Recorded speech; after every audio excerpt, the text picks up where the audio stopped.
What's going on, and thanks for tuning in. In today's video, I'm going to go over just a few short ways that I end up acquiring the kits that I have here on my channel. This here is another Mapex Armory kit in the Purple Haze finish. I got it from a friend that needed it serviced and looked over before upcoming shows. So some general maintenance it will be. I'm going to break down the kit drum by drum and make sure everything is sound as far as edges, lugs, and any other hardware on the drums.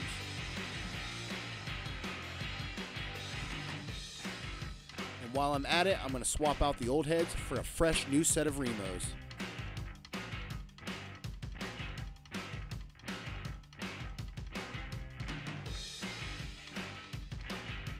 And with the drum dial, writing down what the drum heads measure at, so when I put the new ones on, I can get it in the general ballpark of what he had it to.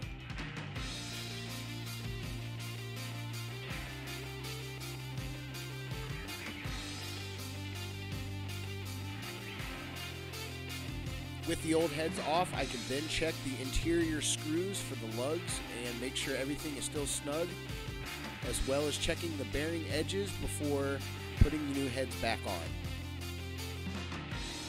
Also, where the mount goes into the lugs, I'm going to remove the hex head screws and clean everything up and make sure those threads are good to go. I feel like this is an often overlooked thing when doing general maintenance on a drum.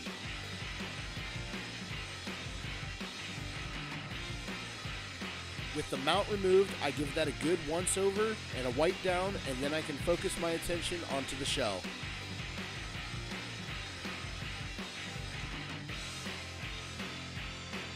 Using more so the Vader's drum polish, I get to it. The Groove Juice works good on chrome lugs, but here I don't have any, so I don't really use it. And since I messed around with the lugs on the outside, putting stress and tension on them, while cleaning them, I'm also going to go back in and double check that all the screws are secure, as well as checking on the swivel nuts.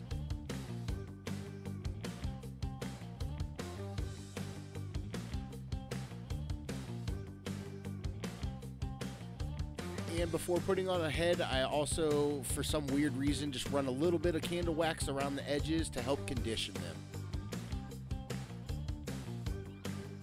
I also like to make sure that the split in the collar is in between two lugs.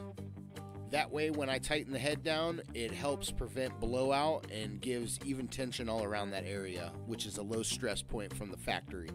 And last but not least, on each drum, I like to put a little bit of white lithium grease on the tension rods before screwing them in to help better tune and maintain the drum's life. Also some grease on the wing nut for the tom mount to help with teardown and setup.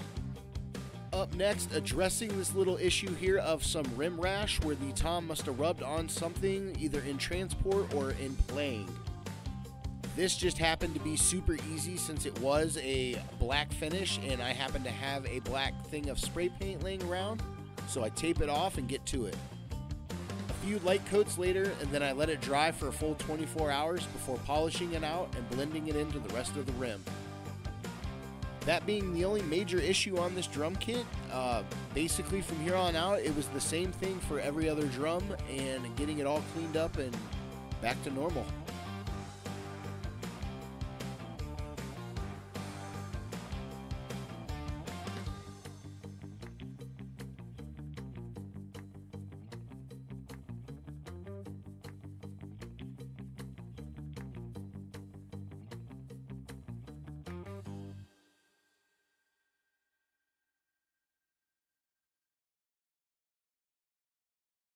And with the snare drum, other than polishing it up and swapping out for new heads, it just needed some new snare wires. I happen to have some laying around, so I put those on before finishing up.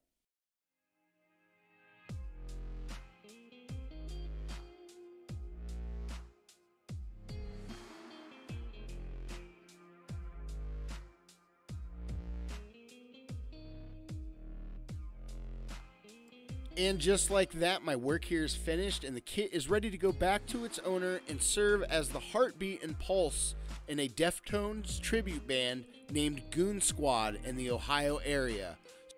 So if you're a viewer in the area, be sure to check them out and this kit in action later this summer.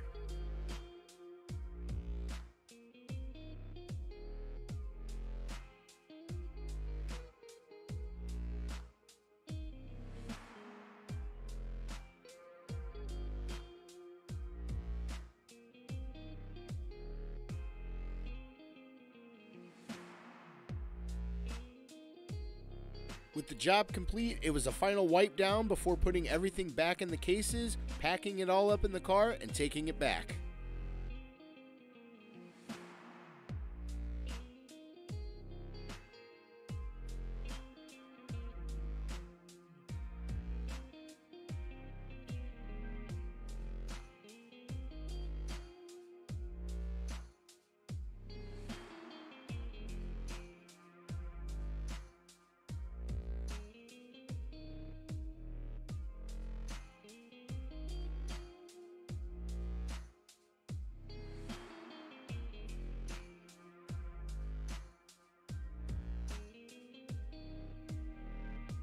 After packing up the drums and driving a short distance, we met up in a Dairy Queen parking lot where I got the kids ice cream while I waited for my buddy to show up to receive his drums and for me to receive my payment.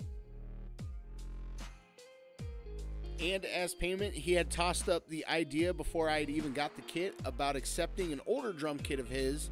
And as a drummer and as one that's always looking for a project, it was an immediate hell yes. Also, that same exact day, within an hour after this, I immediately went home to drop off one kit to go pick up this Red Sparkle MIJ kit off a marketplace for $150. And in closing with my opening statement about acquiring drum kits here on the channel, this is just one of the many ways that I do it. And if you're curious to see how these projects go, stick around, and until next time, drums, drums, drums.